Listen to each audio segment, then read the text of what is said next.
Constitution pagdating sa issue of disability, that the President may himself declare that he is incapacitated, temporarily incapacitated, in which case, the Vice President will become acting President. But the President may later on get back his word and will say, no, I am now able to go back in power. And if there is disagreement, sabihin ng acting President who is the Vice President, no, you are still not capacitated. Then the matter will now go back to Congress again, for Congress to make decision. Sino ba talaga ang dapat na upong President. Which also gives the allies of the President right now, kung yan yung mangyayari, na mas gusto nilang mapatalsik si Sara.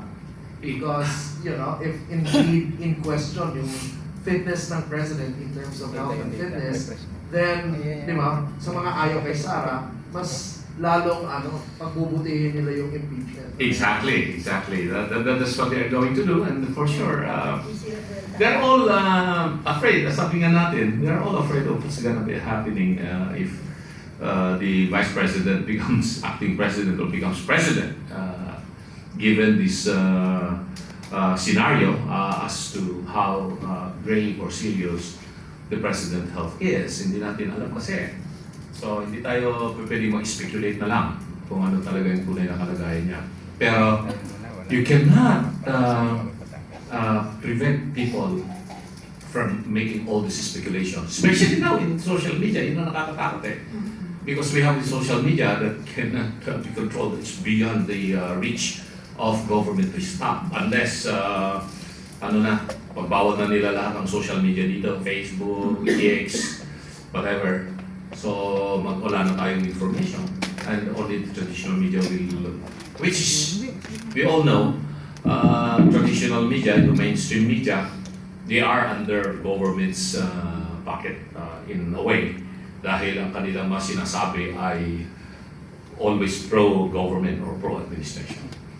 Alright, so at this point po, we will open the questions dun sa mga part ng vloggers natin and also people from media. So if you have any questions right now, this is the time that you can ask questions dun sa mga panelists natin. Do you have any questions?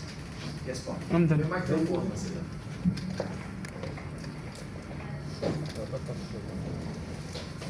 Morning po sa lahat.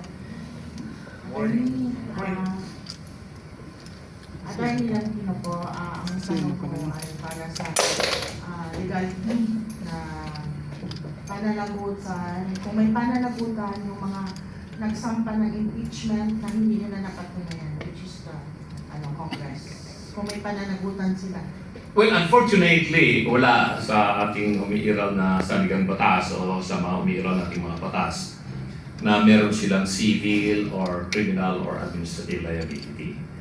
Because their acts are considered to be done in the performance of their powers and duties as members of the legislative department.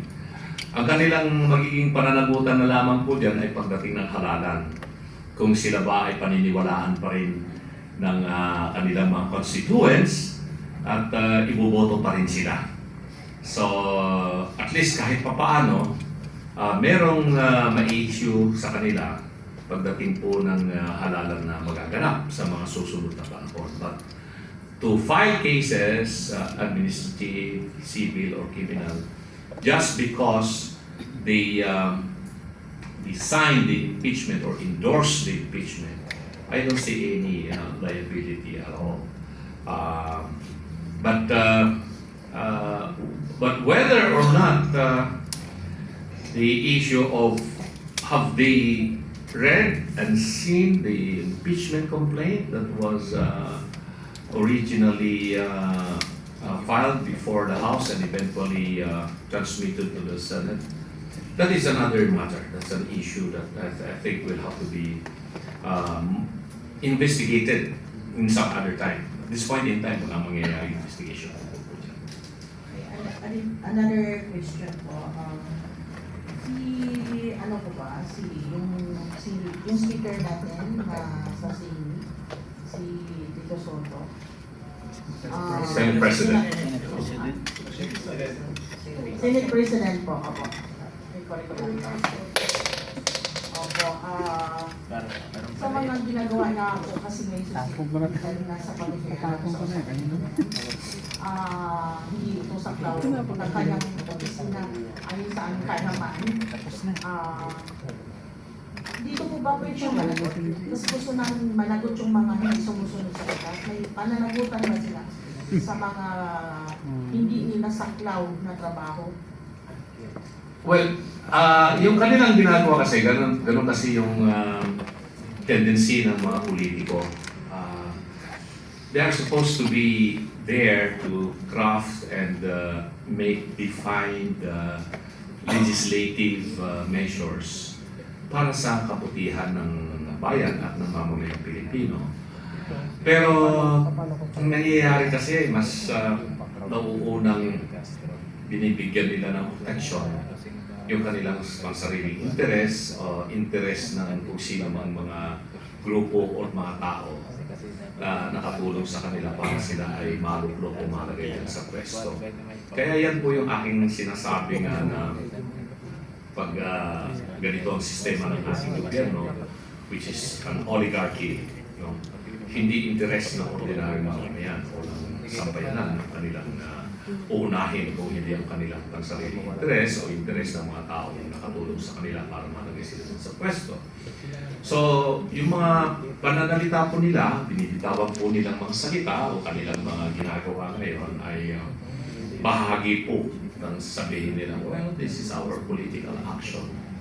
Unfortunately, ang pwedeng mangyari lamang po sa kanila pag yan po ay masabi natin disorderly behavior, mismo ang Senado, when we're talking of the senators, ang venue kung saan po sila pwedeng mapanagot. So they can be subjected to ethics complaint. Ganun din doon sa House, no? Ethics Committee ang merong kapangyarihan lamang alinsunod sa ating saligang batas. So sila rin ang magdidesisyon kung karapat dapat pa ba itong membro ng Kongreso o ng Senado na manatili o masuspende katulad ng ginawa ni Kiko Barzaga, whether tama yung kanilang ginawa o hindi.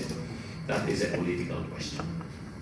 Attorney, last po, pagkakaalam po kasi namin, may tatlong congressman na sinakuhan ng kaso ng question ang desisyon ng Supreme Court. So bilang Senate President po, hindi po ba siya pwedeng sampahan din para, kasi question din niya ang batas sa desisyon ngayon ng Supreme Court. So dapat po, hindi siya sampahan, congressman pwede, tapos siya hindi. Yun ang tanong. Well, madali ang magsampa ng kaso. Hindi mahirap magsampa ng kaso. Pwede kang imbentuhan ng kaso eh. Madali lang. Hindi mahirap kung gawin yan. Pero mapapatunayan mo ba yan sa korte o sa kung saan man tribunal na dinulog yung kaso yan. Pagsasampa ng kaso, hindi problema. At kung mapapatunayan ba yan at magkakaroon ng desisyon pabor sa iyo o hindi, yun ang mahirap. Sa aking palagay, hindi sila mapapanagot sa kanilang mga ginagawa kung ang pagsasampa ay gagawin sa Kongreso man o sa Senado, lalo na pag ang pagsasampa ay ginawa outside of Congress. Sabihin kagad ng, let's say, Department of Justice, kung criminal case yan, o kayong ombudsman, it's beyond our jurisdiction. Mahirap po talaga yung sitwasyon.